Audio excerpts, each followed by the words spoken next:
Bueno, voy a presentar al conferenciante un breve currículum. Nos va a dar la lección magistral hoy Francisco Martín Morales de Castilla, que es ingeniero en minas de la 25ª promoción de esta escuela y además máster en tecnología energética por la Universidad Politécnica de Madrid. Además, ha realizado varios cursos, especialización en aseguramiento de la calidad y técnicas de gestión de proyectos. Posee más de 30 años de experiencia en las áreas de ingeniería y ejecución de proyectos de llave en mano, que es uno de los sectores en los que se unen con más nitidez las disciplinas que abarcan los estudios de ingeniería. En su trayectoria se puede identificar una amplia vocación internacional en los campos de la energía convencional, renovables y en plantas industriales. Ha participado en proyectos que suponen más de 22 gigavatios de capacidad instalada en 32 países diferentes, ocupando diversas funciones de responsabilidad, combinando los aspectos comerciales y de desarrollo de negocio con la ejecución y puesta en marcha del proyecto. Inició su carrera profesional en Explosivos Río Tinto y después de una etapa en ingeniería ERPO se incorporó en 1990 a la empresa de Ferguera, ocupando varias posiciones hasta ser director general de energía. En 2011 pasó a dirigir la división industrial de energía de Isobus Corsan y desde enero de 2014 es el director general de energía y plantas industriales del grupo de la compañía asturiana Grupo TSK. TSK es un grupo empresarial internacional e integrado, líder en ejecución de proyectos llave en mano en los campos industriales, energéticos y medioambientales. Hoy en día, el grupo genera una cifra de negocio que ya supera los 1.000 millones de euros, con más de 1.000 profesionales altamente cualificados y proyectos ejecutados en más de 50 países. Estas cifras dan una idea de la importancia de la empresa en la que la actualidad desarrolla su actividad profesional.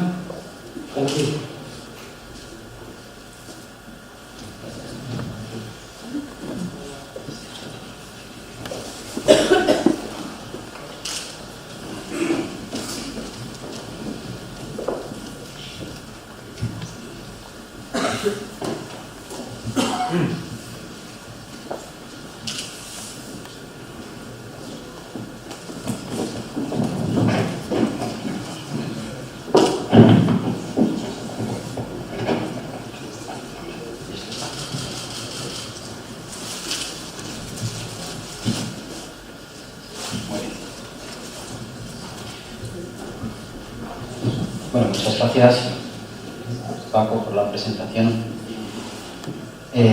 Para mí me hace mucha ilusión estar hoy aquí porque yo no recuerdo cuándo fue la última vez que estuve en este estado. Cuando yo estudiaba todavía existía la figura de delegado de escuela y yo fui delegado de escuela en mi promoción y además quizás estuve la última vez acompañando a mi padre, que desde el Colegio de Ingenieros de Minas siempre apoyó mucho la escuela y la formación en la escuela. Yo os vengo a hablar de mi experiencia profesional, de lo que sé y de lo que estamos trabajando y de lo que estamos haciendo y de lo que, como comentaba en ese currículum de mi vida profesional, he hecho, que es la dirección de proyectos y trabajar en el sector del EPC. El EPC, como sabéis, son las siglas en inglés para las compañías que nos dedicamos a la ingeniería y construcción llave en mano de proyectos. En inglés, Engineering, Procurement, Construction, Ingeniería, compras y construcción de proyectos. Cuando yo estaba aquí estudiando y estaba sentado donde estáis vosotros, pues todavía no sabía muy bien lo que me iba a encontrar fuera, lógicamente. Sí sabía porque era la época del Plan Energético Nacional del año 79 al 87, que se estaban poniendo en marcha 5 centrales nucleares de aquella, o sea que ya podéis echar la cantidad de años que tengo, y había 14 grupos de carbón que se estaban poniendo en ese momento en marcha en el plan acelerado del carbón por más de 5.000 megavatios. Cuando me salí lo que me di cuenta, y es uno de los temas que quisiera hoy recalcaros, que lo más importante es adaptarse al cambio, estar dispuestos a entender que vivimos en un mundo que cambia muy rápidamente y tecnológicamente también. Yo me encontré ya cuando salí con el sector del gas pujante, con los 2 gasoductos que se construyeron, el de Marruecos y el Medgas, el que venía de Marruecos y el Medgas desde Argelia, con un mundo que era un poquito distinto. Por lo tanto, la ventaja que me aportó la escuela, y que espero que eso siga siendo así, estoy convencido por lo que hablo con el director de la escuela y con la gente que os has estado formando a vosotros, que sigue siendo así, es que nos dotó de una serie de herramientas para ser técnicamente capaces de entender el mundo que cambia, de saber resolver problemas, ser un poco saltadores de valles, buscarnos la vida. Y creo que los que hemos estudiado en esta escuela, alguna cosa de eso hemos aprendido y lo hemos utilizado en nuestra vida profesional. Por tanto, la adaptación al cambio es muy importante y es necesario que además estemos viendo siempre la realidad con las gafas de cada momento y preparándonos para adelantar el futuro. Yo de aquí no quiero hablar, ni puedo tampoco, porque no me lo conozco tampoco tan en detalle, de las tendencias en tecnologías desde el punto de vista de los utilities, de las empresas o EDPs de este mundo, o de los IPPs, de los desarrolladores de productores independientes de electricidad, que se mueven porque ellos son los que entienden cuáles son las necesidades, las regulaciones de cada país, cuál es el trabajo que hacemos la gente que vivimos en el mundo de la construcción y de la ingeniería, adelantarnos. Nuestro objetivo es adelantarnos, ver por dónde se mueve el mundo, porque el que da primero da dos veces. Si nosotros somos capaces de adelantarnos, de ver qué necesidades van a tener nuestros clientes, ver por dónde se están moviendo las tecnologías, ver qué mercados son los que hacen falta, eso nos permitirá llegar antes y por tanto ser más eficientes a la hora de plantear nuestros objetivos, que al final una empresa privada es ganar dinero, como os podéis imaginar. Quería contaros una anécdota que me hizo pensar cuando vi esta película, El corazón del mar. No sé si la habéis visto. Es una película de aventuras, no tiene... Bueno, cuenta la historia real de Moby Dick. Sabéis que Moby Dick teóricamente existió y lo contaba un ballenero español que había recorrido, que se lo había encontrado. Cuenta la historia de Herman Melville, el que escribe Moby Dick, que se va a un pueblecito ahí en Nantucket, en el norte, en Massachusetts. Era un pueblecito de pescadores, de cazadores realmente, de ballenas, porque la ballena era en esos momentos, estamos hablando de 1850, 1860, mediados del siglo XIX, era muy importante porque el aceite de ballena era lo que se utilizaba para los faroles, como lubricante se utilizaba, y en ese momento era una sociedad que ganaba mucho dinero y les iba muy bien. ¿Qué les pasa en la película? Bueno, pues la película se basa en que Herman Melville habla con un pescador que se enrola en el pesquero, cuenta todo lo que les pasa. Bueno, el caso al final pues es un desastre, como sabéis. La película va un poquito más allá todavía que el libro en los desastres. Pero al final me hizo gracia y me hizo reflexionar una cosa que le pregunta al final al pescador si se va a volver a enrolar otra vez en otro pesquero para ir a cazar más ballenas. Y le contesta, y eso se lo pregunta el que escribe teóricamente el libro, Herman Melville, y le contesta el otro, sí, claro, porque este negocio siempre seguirá ahí. Somos los que nos necesitan para eliminar las ciudades. En esos momentos Boston, la zona norte de Massachusetts, Boston, Nueva York, era donde empezaba a haber alumbrado en las calles. Y le contesta, dice, aunque dicen por ahí, empiezan a contar que por Pensilvania unos han estado perforando el suelo y han encontrado un líquido negruzco, pero va, tonterías, eso no va a ir a ningún sitio. Eso era en 1857. Claro, el líquido negruzco era el petróleo, el que lo encontró era un tal Rockefeller y fundó una compañía que se llamaba la Standard Oil Company, claro. Luego, el que se quedó en el mundo de las ballenas, el que estaba pescando las ballenas, no vio venir el cambio que se iba a producir.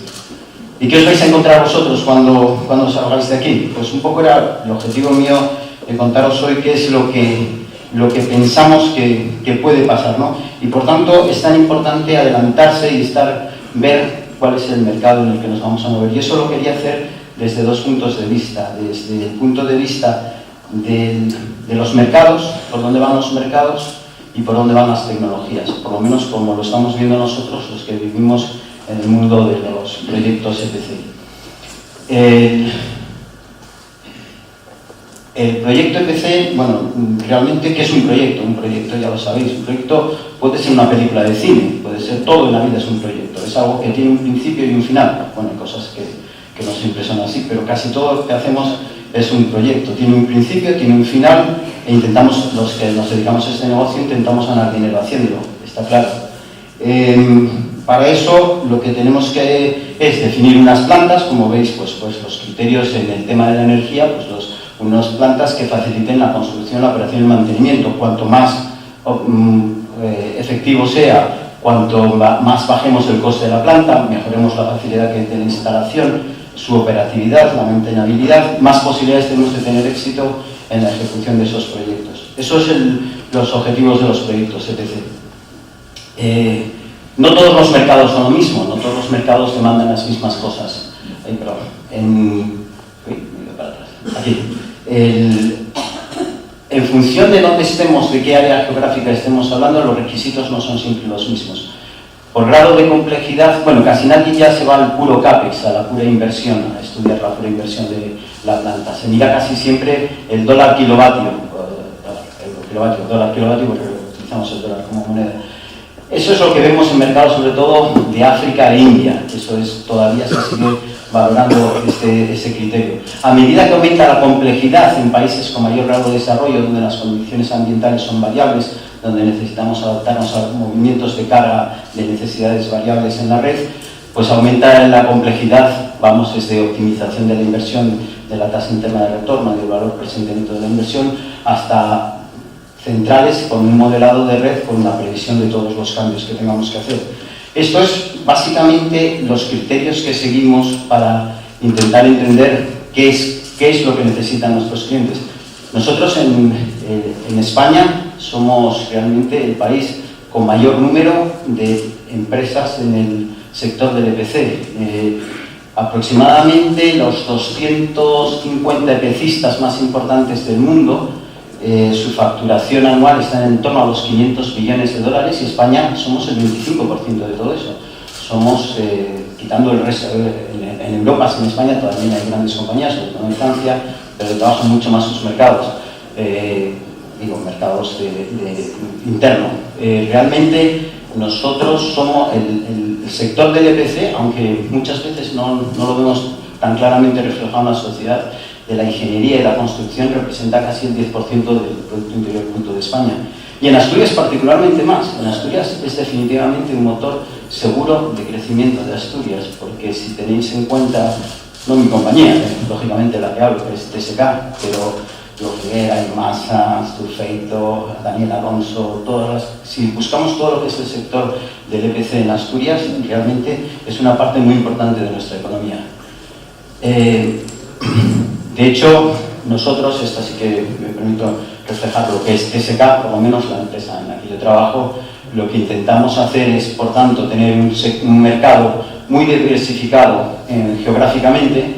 Estamos haciendo aproximadamente el 30% de nuestra facturación en Latinoamérica, un 20% en África, otro 30% en Oriente Medio y un 20% en Asia. En Europa, nada. Y en España, pues lo último que hicimos fue la desnitrificación de Soto y Agüello y se acabó, más no hay, la verdad que no hay más. Pero estamos muy diversificados por tecnologías. Estamos en un 30% en energía convencional, básicamente basada en ciclos combinados, con gas. Estamos en un 35% aproximadamente en renovables. Esta es la situación. Ahora, ¿cuál es la tendencia de mi empresa, de lo que estamos haciendo? ¿Cuál es la tendencia si miramos al mundo?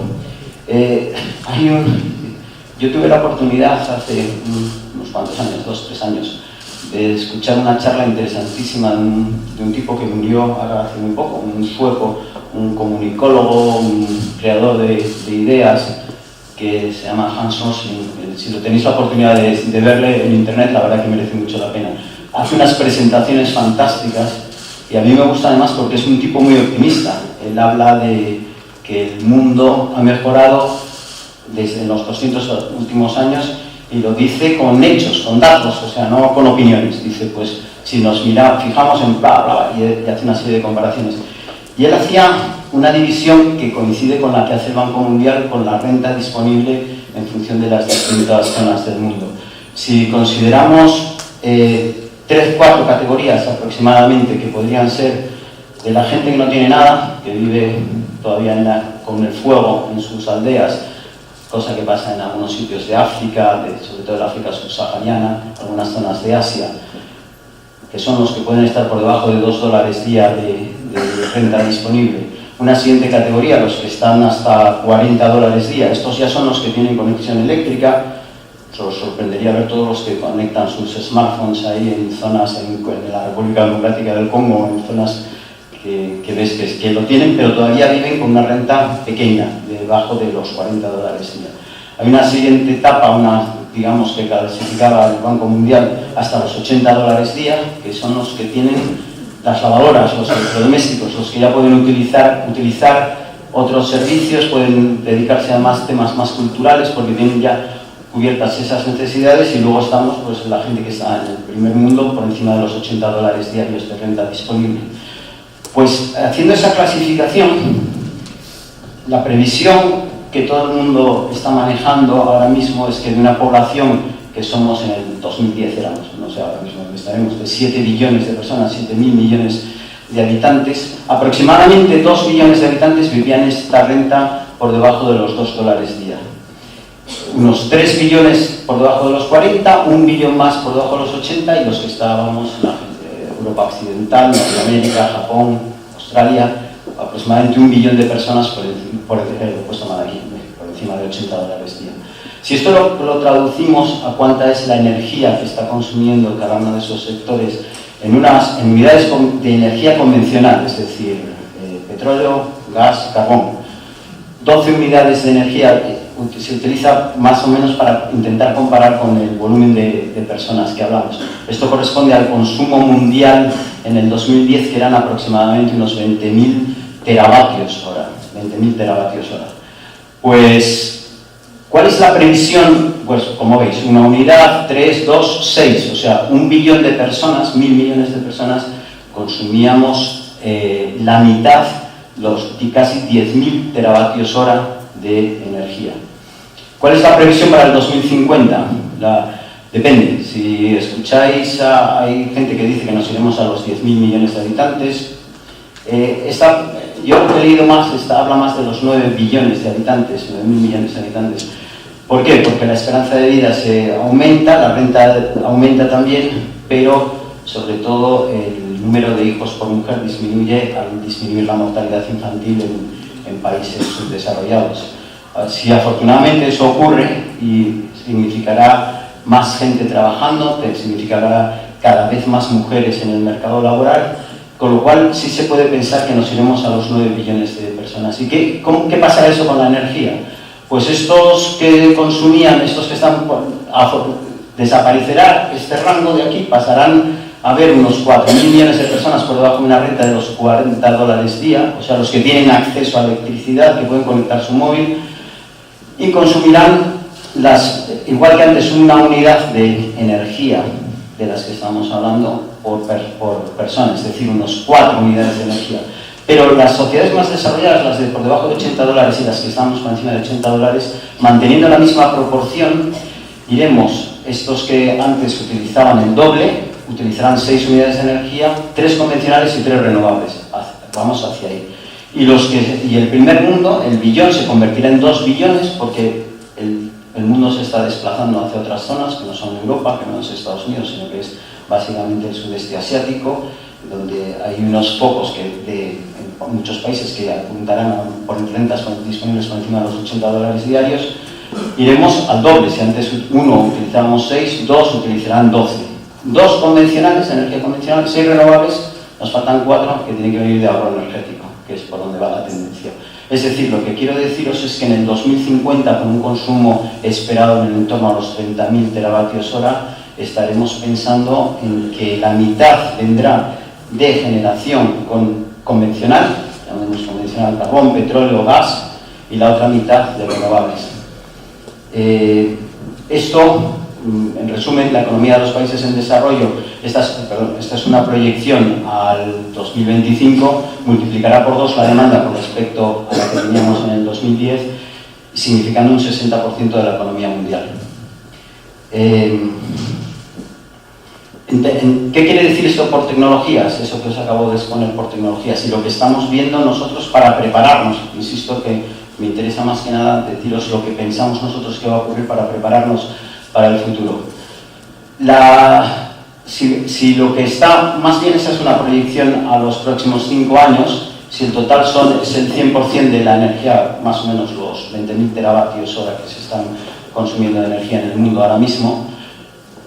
Como veis, en renovables, como os acabo de decir, crecerán mucho. De un 9% actual de fotovoltaica crecerá hasta un 226%, el eólico, que representa el 13%, crecerá un 64%, y los motores, y en motores metemos todo tipo de combustibles, fuel, gas, biomasa, que principalmente se utilizan en la generación distribuida, a hacer la producción muy cercana al consumo hasta un 86%. Esto nos daría un cuadro muy equilibrado de las tecnologías, porque básicamente estaríamos hablando de un 50% renovable y un 50% convencional, que es realmente, esta es una proyección a 10 años, esto es lo que esperamos encontrarnos en 2030, por tanto es muy parecido a lo que realmente es la proyección también hacia el 2050. Las renovables son necesarias, las renovables están aquí para quedarse, o sea, esto es una realidad y las necesitamos porque es la única manera de reducir las emisiones de gases de efecto invernadero en una población cada vez tendente más a vivir en ciudades y en entornos urbanos.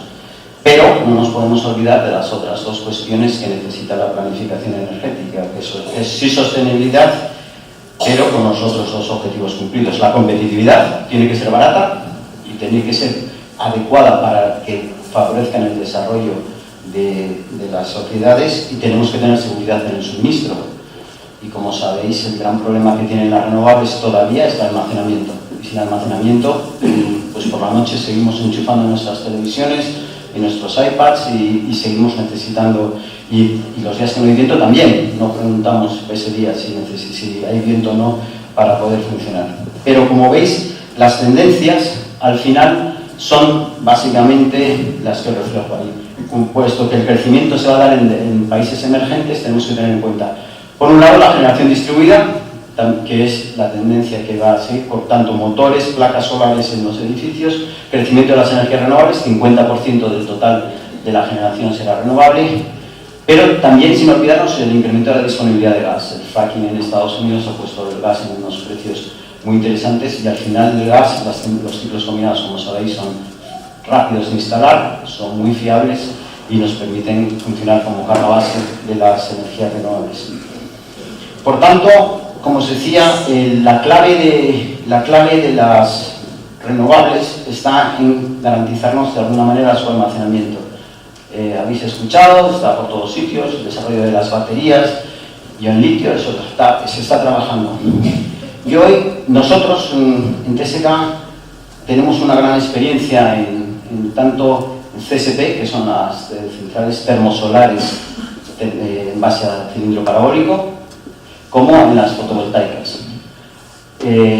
Las termosolares tienen la gran ventaja de que son centrales despachables, que pueden almacenar vía las sales, almacenamiento de sales, puede almacenar energía para poder ser utilizadas en la noche, pero tienen el inconveniente que son muy caras, son tremendamente caras, y lo pagamos todos luego en el recibo de la luz, y además depende mucho de una economía de escala, es decir, solamente sirven si tenemos mucha producción para poder hacer precios un poco más competitivos. La fotovoltaica ha bajado drásticamente de precio, lo sabemos, tiene un peligro que no sé si estamos conscientes, que todo el mercado se lo han quedado los chinos. Los chinos, el día que aprieten el botón y digan que suben el precio, pues se ha quedado realmente un monopolio de empresas chinas fabricando los módulos.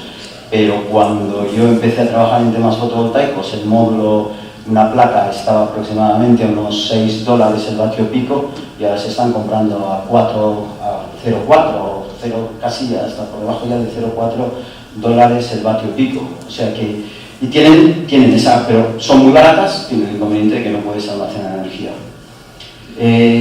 Nosotros, hoy aquí, aunque sin que suene esto pretencioso, pero haciendo de Oviedo un pequeño Cupertino ahí y de Asturias un pequeño California, pues podemos anunciar aquí también algo muy novedoso, no en el concepto está muy estudiado, pero que estamos desarrollando en TSK y que esperamos anunciar pronto, un gran proyecto para hacerlo en escala mundial y en escala comercial, un proyecto de hibridación, que es la otra tendencia para poder almacenar energía. Y esto que os voy a contar es nuevo, es nuevo el concepto, el desarrollo, no el concepto. Hibridar significa mezclar dos tecnologías, lo bueno de una tecnología y lo bueno de otra tecnología. Estamos ahora mismo trabajando en un proyecto muy importante en el norte de África, que esperamos que salga adelante, en el que combinamos las ventajas de la tecnología fotovoltaica y las ventajas de la tecnología termosolar. En la tecnología termosolar se utiliza como, no quisiera entrar en demasiadas complejidades técnicas, pero bueno, simplemente el concepto. Como fluido térmico de intercambio para producir vapor se utiliza una mezcla de difenilo y óxido de difenol. Es un aceite que tiene unas características, que es estable hasta aproximadamente, estable químicamente hasta los 390 grados, 400 grados. Las sales que se utilizan como almacenamiento es una mezcla del 60% de nitrato sódico y 40% de nitrato potásico. Esta mezcla se hace líquida por encima de los 275 grados, con lo cual nunca podemos permitir que no se nos enfríe, porque si no hay que meter explosivos ahí para dinamitarlo, porque eso es un tanque lleno que es imposible volverlo a hacer líquido. Pero es químicamente estable hasta 565 grados, es decir, hay un delta aproximadamente de temperatura de unos 120 grados entre uno y otro.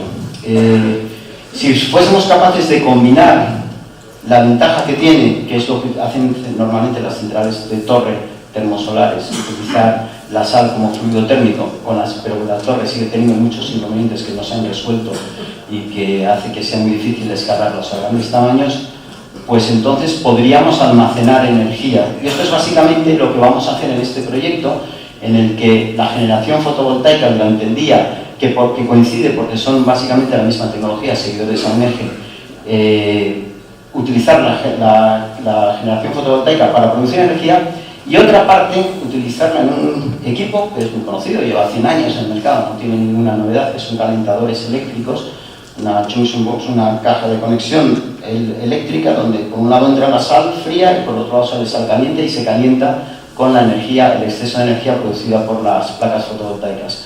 Esto hace que, aquí hay representados tres circuitos, es muy sencillo: el circuito del fluido del aceite, del fluido térmico, el circuito de la sal y el circuito de agua-vapor. Si somos capaces de subir la temperatura de las sales que vienen del tanque frío desde los 390 grados a 565, mediante estos calentadores eléctricos, los llevamos a un depósito de sales calientes, hacemos el intercambio con el agua, producimos vapor y nos vamos a la turbina a 540 grados. Es decir, ese delta optimizamos el ciclo Carnot, como sabéis, y somos capaces, por tanto, de utilizar una energía, de optimizar el valor de la energía. ¿Y dónde está la belleza de esto? Pues la belleza está en que estamos produciendo energía por la noche, porque durante el día hemos sido capaces de almacenar sales calientes en el tanque caliente que descargamos durante la noche, y además, ¿a qué precio? Al precio de la fotovoltaica. Y el precio de la fotovoltaica está pues ya casi por debajo de los 7 centavos kilovatio hora, frente a lo que cuesta la termosolar, que está en los 18, 19 centavos, o el ciclo combinado, las energías convencionales, que están en torno a los 15. Luego estamos yendo a un proyecto, y gracias a esto hemos ganado el proyecto, o sea, gracias a una invención, que lo ponemos aquí y que es una novedad, porque os insisto, el concepto de hibridación ya se ha experimentado, pero no en fotovoltaica termosolar. Luego, esto tiene muchísimas ventajas. Creemos que es una solución competitiva que hace que, esto significa el average cost of energy, el coste medio de la energía, está casi 40% más abajo de lo que es el coste de una termosolar convencional. El coste medio de energía es la suma del coste de inversión más el CAPEX más el OPEX, o sea, la inversión en capital más la inversión en operación y mantenimiento dividido por la generación anual durante todos los años de operación.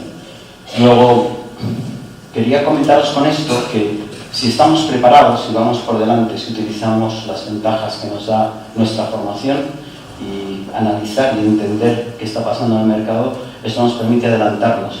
Con esto les hemos ganado a los coreanos, a los chinos, lo hemos hecho desde España, desde Asturias, hemos hecho esto. Entonces, esto creo que es algo que tenéis que poner en valor con vuestra formación. Yo simplemente, por acabar y no extenderme más, quería haceros 3 reflexiones finales como conclusión un poco del mensaje que os he querido dar. Bueno, la primera es que, ya que estoy en la universidad, lo tengo que decir, es muy importante que desarrollemos el grado de energías renovables y de sostenibilidad. En esta escuela llevamos muchos años trabajando en temas de combustibles, bueno, yo desde luego cuando estaba aquí lo hacíamos y lo seguimos haciendo. Materiales, combustibles, luego tiene todo el sentido de que nuestra universidad, nuestra escuela esté trabajando en eso. El segundo mensaje que os quería dar era que utilicéis vuestra formación para integraros mucho más en hacer de la ingeniería algo muy cercano, más cercano a la vida de todos. De lo que estamos hablando podemos entrar en muchas complejidades técnicas, pero al final de lo que estamos hablando es de la vida de las personas, de que cuando te vas a... El otro día firmamos un acuerdo para hacer un ciclo combinado en Togo o en Costa de Marfil cuando estás allí, pero cuando te acercas a Bangladesh y ves a la gente que está allí, ellos sí que necesitan esa energía. Luego, utilicemos los conocimientos para hacer una ingeniería más cercana a la sociedad. Es bueno que los ingenieros nos impliquemos y expliquemos y seamos didácticos. A veces nos perdemos un poco en nuestros números y nuestras técnicas. Con datos, con hechos, que es lo que manejamos los ingenieros, pues irnos a la sociedad y contarlo, porque es bueno que tecnifiquemos muchas veces el nivel de ciertos debates. Y el tercero es que, eso sí es un consejo que os doy de experiencia personal. Viajar, conocer, abrir mucho la mente, hay que conocer y hay que ser capaz de entender y de utilizar los conocimientos que tenemos para sacar nuestras propias conclusiones, sobre todo con las tecnologías que vienen por delante y lo que significan en nuestra vida y en la vida de los países donde podemos trabajar. Porque si lo pensamos bien, al final podríamos llegar a la conclusión de que el petróleo salvó a las ballenas, lo que es cierto. Gracias al petróleo todavía podemos tener ballenas en los océanos. O sea que, por mi parte, muchas gracias por vuestra atención, mucha suerte y enhorabuena por haber terminado vuestros estudios.